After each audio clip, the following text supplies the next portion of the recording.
Kitchen is brought to you by Harvest Market. Well, one of the most hated vegetables ever may end up being perfect for your Thanksgiving feast after you check out today's recipe in our CI Kitchen. Back with us, guest chef Anita Dukeman, fresh off vacation, looking fresh and ready now for Thanksgiving. I'm ready. So we're talking Brussels sprouts, but this is not a fan favorite. It isn't. It's tied or the least liked vegetable, tied with beets. Really? I like both of them. I like both of them as well if you add bacon to the Brussels sprouts, but right? we're doing raw. Okay, but you were actually saying that it may be genetic that you don't like? Cilantro. Some people say cilantro tastes like soap to them. Huh. I'm not one of those people. That's interesting. So they're saying that maybe there's a predisposition to the bitterness of Brussels sprouts. And they're in the cabbage family. They're in the cabbage family along with kale, broccoli, cauliflower. And we've got some examples here. So give me the nutrition here on these. I think the biggest thing with them is they're just loaded with fiber. Loaded with fiber. So here's what a serving would be. One serving. Yeah.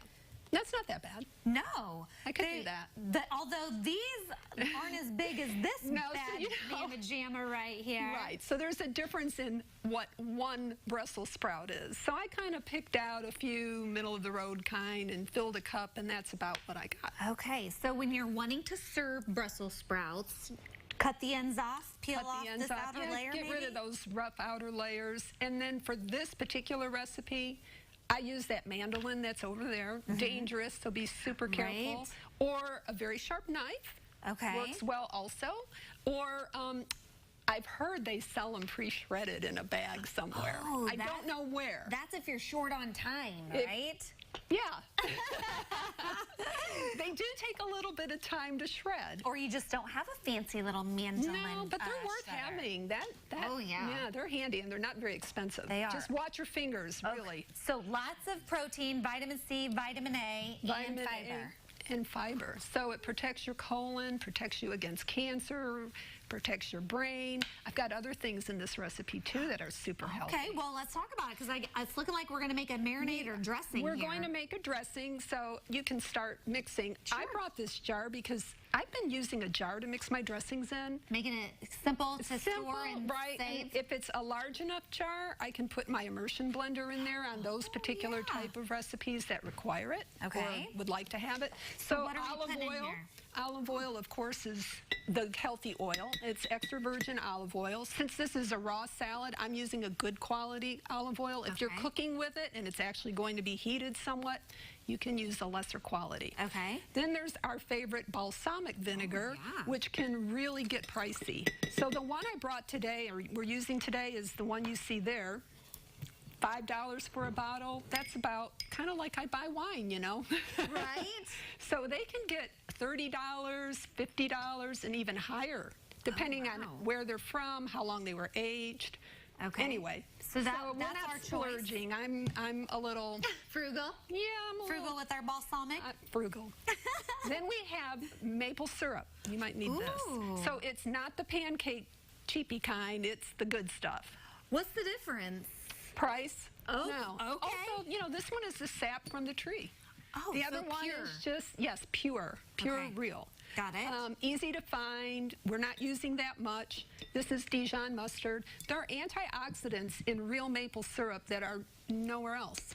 So, yes, it's real sugar, but there's a lot of really healthy things that go along with that real maple syrup.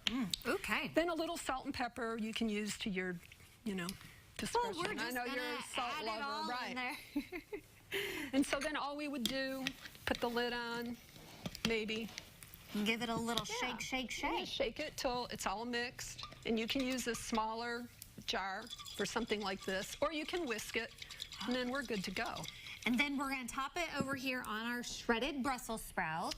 Right, so here are our shredded Brussels sprouts, 12 ounces-ish, 16. And Brussels sprouts are from California? Is that where you find most of them? That's where they're mostly grown. They actually originated or were popular in Brussels, Belgium, that makes 16th sense. century. The French settlers in Louisiana brought them to us. Cool. Okay. 18th century. So they've been around a long time. And we've got more fun toppings. I see some blue cheese, some cranberries. Shallots. Shallots. If you don't want to splurge on shallots, you can go with about a quarter of onion. Okay. And then I just browned it in some olive oil to crisp it up. I kind of thought maybe I could use those French fried onions. Oh, I'm game. Yeah, I might Those try are that. good. Those are definitely a But maybe not that Thanksgiving. takes the health off of the off the table. Oh, well, we'll see. Okay, we also have a cooking class coming up that we're going to talk about also coming up.